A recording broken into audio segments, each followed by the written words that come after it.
Well, to start with, I got yanked back in the Korean War. So I went down to Philadelphia, and I'm in line waiting for the to be assigned.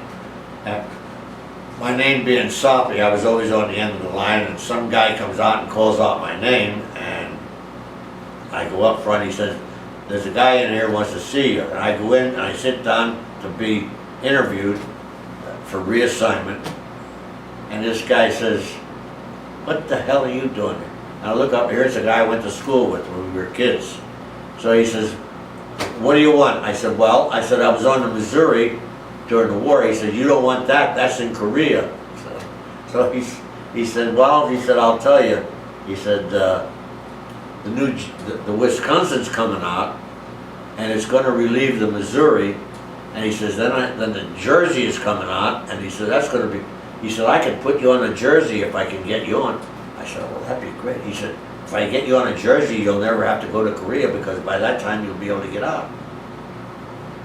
Fine. I said, beautiful. Next day I look, my name's on the New Jersey.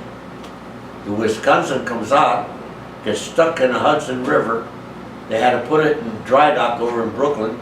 They bring the Jersey out and send it to Korea.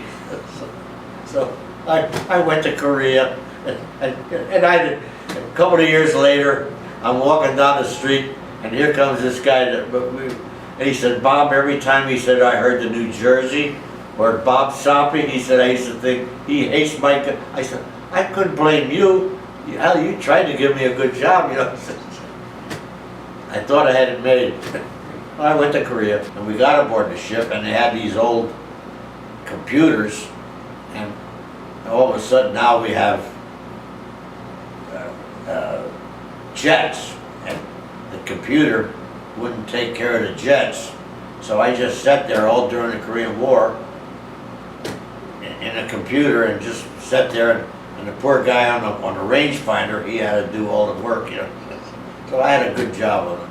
Well, we tracked that. We would track it with a computer down in the computer room. We called it a plotting room, and then we'd pick it up, and then we had all kinds of switches, and they would switch in and pick up the target, and we'd fire from there automatically. Yeah, mostly 5-inch. Yeah, we went into what they called Sagami 1, and it was all Korean. And we'd get called in, and some of our soldiers would be backed up on the beach, and we'd go in and we'd beat hell out of the what they call them, I forget what they call them, but they'd bring the guns out and they'd shoot at us, and then they'd bring them back into these, you know, there was names for it, bunker, right, amen, and then they'd go back in, and of course we'd shoot back at them, and we only got hit once, but not one of our guys was hurt, you know. But we were lucky. I always felt like I was lucky. I came, I went, I came home, and, you know, here I am.